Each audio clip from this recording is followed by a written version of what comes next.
All right, so get this. We've got research on underwater discoveries. And it's not just like shipwrecks in Atlantis. Oh, cool. We're talking like weird sounds, Okay. unsettling art, All right. and even some space stuff that like connects back to the ocean. Okay. Ready for a deep dive? Yeah, let's do it. Okay, let's start with the Mayan cenotes in Mexico. Okay. You've probably seen pictures, Yeah. these like crystal clear pools in the Yucatan Peninsula. Right. People actually dive in them. They do. But to the ancient Mayans, Yeah. these weren't just like swimming holes. So they were seen as portals to Xibalba, Wow. the Mayan underworld. Okay. Imagine they believed these cenotes were gateways to the realm of the dead. And they didn't just believe it, they acted on it. Right. Archaeologists have found evidence of ritual sacrifices in these cenotes. Oh. They would like make offerings to appease the gods of the underworld. It makes you think about how differently ancient cultures viewed the world. For them, the line between the physical and spiritual realms was much more blurred. Yeah, gives you a whole new perspective on diving in, right? Absolutely. Imagine like swimming through a cenote, knowing that it was once a sacred and maybe even slightly terrifying place. It's a fascinating blend of natural beauty and cultural history. Yeah. Speaking of things that are both beautiful and terrifying, Okay. have you heard of the bloop?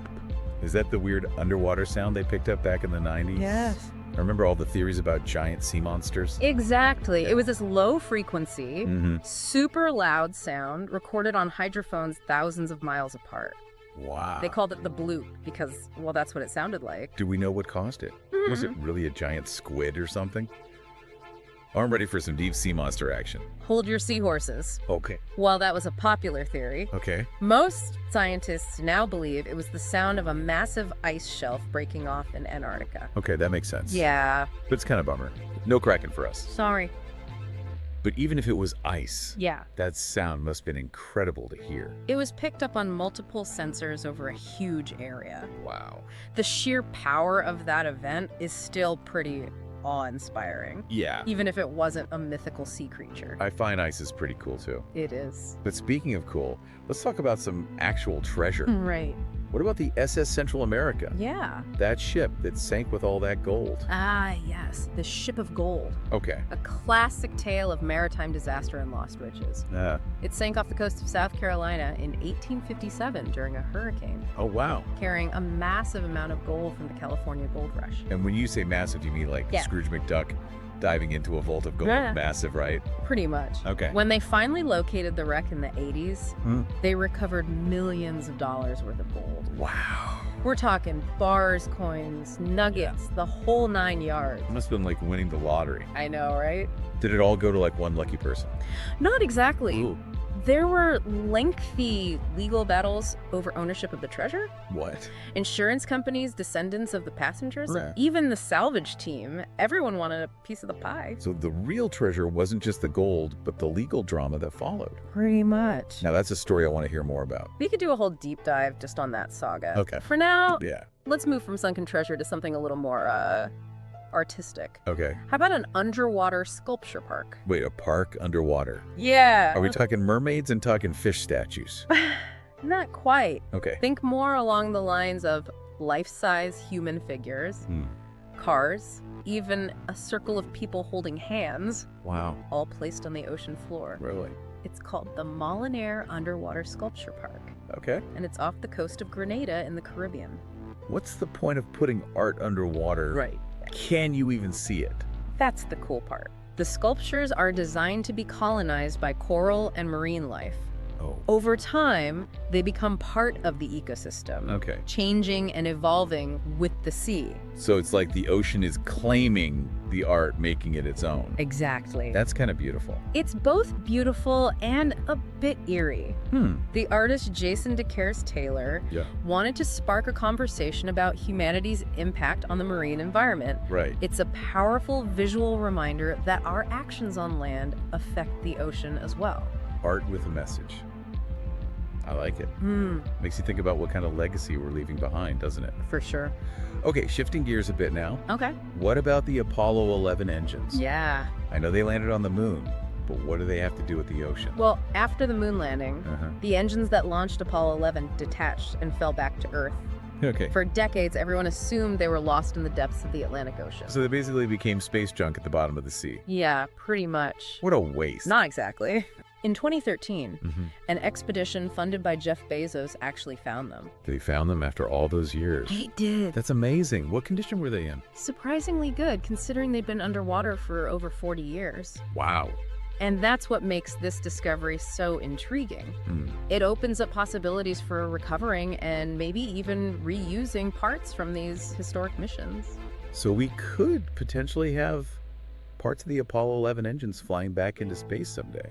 It's not impossible. That's pretty mind-blowing. It's a fascinating thought, isn't it? Yeah. It highlights how even what we consider lost or discarded can have value and potential for the future. All right, I'm ready for more. Okay. What other weird and wonderful underwater discoveries are in this stack of research? Oh, there's plenty. Hit me with some quick hits. You got it. Fasten your seatbelts. Okay. Because we're going on a whirlwind tour of underwater and beyond discoveries. Let's do it. First up, we have the silent people. You're driving through a field in Finland, and suddenly you see hundreds of these scarecrow-like figures just standing there silently.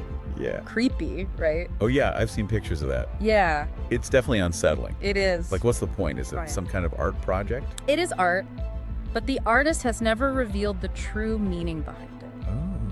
That's what makes it so intriguing. People have come up with all sorts of interpretations. Oh, it's like a giant open-ended art prompt. Yeah. I kind of love that. In case you really think about what the artist was trying to say. Exactly. Some say it represents the Finnish soul's connection to nature, while others see it as a commentary on the depopulation of rural areas. Okay. Or even the facelessness of modern society. Now that you mention it, there's something about all those blank faces that feels a little too relatable to modern life. Right. Maybe the artist is making a statement about how we're all just kind of going through the motions. That's a pretty insightful take. It really speaks to how art can be a reflection of our times. Yeah. Okay, ready for another quick hit? Yes. This one's a bit fishy. Bring it on. I'm hooked. Imagine diving into a lake expecting to see the usual freshwater fish. Yeah. And bam, you come face to face with a shark. Wait, seriously? Yeah. There's a shark in a lake. What? Where is this Loch Ness? Not quite. This one's in Lake Neuchâtel in Switzerland. Okay. But don't worry, it's not a real shark. It's a statue submerged in the lake. Okay, that makes more sense. But why is there a shark statue in a lake? Right. Who put it there? That's the mystery nobody seems to know for sure. Oh, wow. Some speculate it was a leftover prop from a film shoot, while others think it might be a piece of guerrilla art meant to surprise and delight divers. I'm leaning towards guerrilla art. Yeah. It's got that playful, unexpected vibe. It does. Imagine the look on people's faces when they stumble upon it. Talk about a memorable dive. All right. Let's zoom out from Earth for a second and consider the sheer scale of our solar system. Okay. Did you know that Jupiter has 79 moons? 79. Yep. Our little planet can barely hold on to one. I know, right? What's the deal with Jupiter? Is it just a moon hoarder? It all comes down to Jupiter's massive size and gravitational pull. Okay. It's like the king of the planets attracting and holding onto all these celestial bodies. So it's basically a giant moon magnet. Pretty much. That's pretty cool. Yeah. I wonder if any of those moons are habitable. Like maybe there's a moon out there with alien life forms just chilling, completely unaware of Earth in our little deep dives. It's definitely possible. Really? Some of Jupiter's moons, like Europa, are thought to have vast oceans beneath their icy surfaces. Wow. Scientists believe those oceans could potentially harbor life. Okay, that's officially blowing my mind. Alien oceans on Jupiter's moons. Pretty wild, right? We need to do a whole episode on that, but for now, back to Earth. Okay. And a discovery that sparked a lot of internet buzz a few years back, the spoon on Mars. Yes, the infamous Martian spoon. Oh yeah. Remember that photo that went viral? It looked like a regular spoon just casually sitting on the surface of Mars. I remember that. People were freaking out, claiming it was evidence of an ancient Martian civilization. Oh yeah, I'll admit at first glance it did look pretty convincing. Right? Like who would leave a spoon on Mars? Well, it turns out nobody did. Okay. It wasn't a spoon at all, just a weirdly shaped rock. Oh. A classic case of pareidolia, our brains trying to find familiar patterns in random shapes. So no Martian chefs using giant spoons to stir their cosmic stew. Not this time. Bummer. But hey, It's a good reminder to be critical of what we see online. Right. Not everything is as it seems. Exactly. Sometimes a spoon is just a rock. True. Speaking of things that aren't always what they seem, Okay. let's talk about those giant concrete arrows scattered across the United States. Concrete arrows. Yeah. That sounds random. What are they for? They're relics from the early days of aviation, Okay. before GPS. These arrows, some over 70 feet long, Wow. were built to guide pilots across the country, especially at night. Oh, wow. They had beacons and rotating lights on top, Hmm. like a giant low-tech version of Google Maps. So basically they were like massive road signs for airplanes. Pretty much. That's kind of brilliant in a retro way. It was a pretty ingenious system for its time. Yeah. Imagine flying over the country and seeing these illuminated arrows pointing the way. I wonder how many pilots those arrows helped navigate safely. Right. It's kind of sad that they're just abandoned now.